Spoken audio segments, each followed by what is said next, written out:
Senator Rand Paul of Kentucky is defending his comments, calling former President Bill Clinton a sexual predator. He went on C-SPAN and called out Clinton because of the 1998 Monica Lewinsky affair and said Democrats who've raised campaign cash with Clinton's help should return it. I really think that anybody who wants to take money from Bill Clinton or have a fundraiser has a lot of explaining to do. In fact, I think they should give the money back. If they want to take a position on women's rights, by all means do, but you can't do it and take it from a guy who is using his position of authority to take advantage of young women in the workplace. So what does it all mean for 2016 presidential politics? Will Cain is a CNN political commentator and a conservative columnist on theblaze.com. Good to see you. Oh, with a haircut, too. A new haircut. Yeah, and Bernard Whitman, it looks good, is a Democratic strategist and author of 52 Reasons to Vote for Obama. Good to see you. Good to see you. Okay, Will, you first. Rand Paul says Bill Clinton is bad for Democratic candidates, but they embraced Clinton at a retreat for Senate Democrats this week in Washington. So what's Senator Rand Paul up to with all of this? You know what, I think that what's going on, Frederica, I think there's an extreme amount of frustration on the conservative side, on the Republican side of the aisle, over the hypocrisy of the whole war on women meme. Look, I understand if you're a Democrat, or even if you're an independent, you're like, Bill Clinton, again? I mean, it's hard for me to get very passionate about this. Why reach back? 1998. Right. Well, what is this all about? Almost 20 years. Almost 20 years. Why do that? It's because Republicans have had to endure this fictitious war on women because they question whether or not women have a right to have birth control paid for by someone else, or because we have a serious disagreement over abortion. We've had this war on women thing launched over and over. And then when you examine the hypocrisy of Bill Clinton being a leader of the party and Rand Paul making a very legitimate point about Bill Clinton's past, you choke. You begin to choke on the hypocrisy.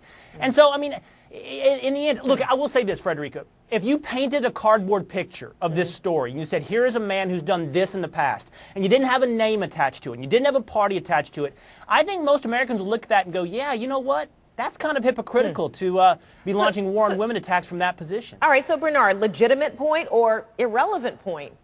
Frederica, this goes to show what a complete nut Rand Paul is. I mean, I know what he's doing. He's trying to fire up the far-right Republican base.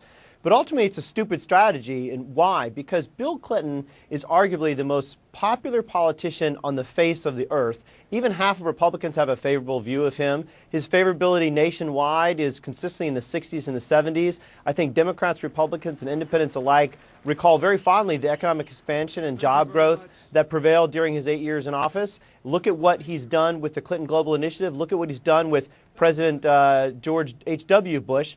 And the fact is, the Lewinsky scandal is ancient history. It happened 16 years ago.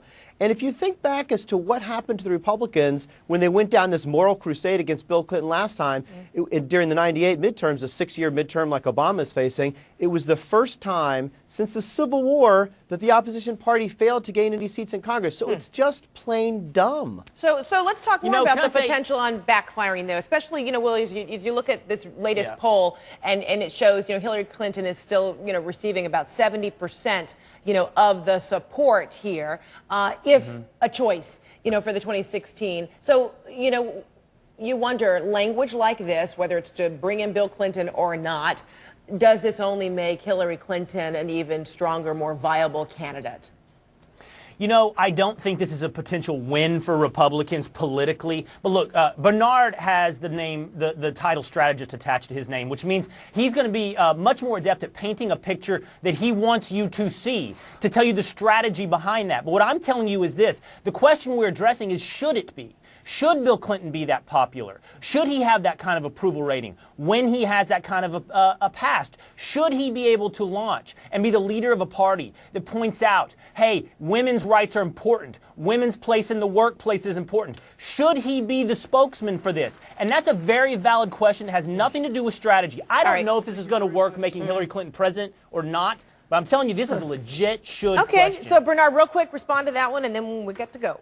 Yeah, Will, listen, we have to deal with the facts. And Hillary Clinton, I believe, is going to be the standard bearer of the Democratic Party, and she'll likely be the next president. She's got 58% favorability. She's got a 55-39 lead over Chris Christie in the latest polls. And I think the Democratic Party is going to be united around her. And I think she can speak far better than her husband on the cause of women's rights and the future of the United States. So I think Hillary Clinton is, should she run, is very well positioned to be our next president. Right, and our first female Whitman. president.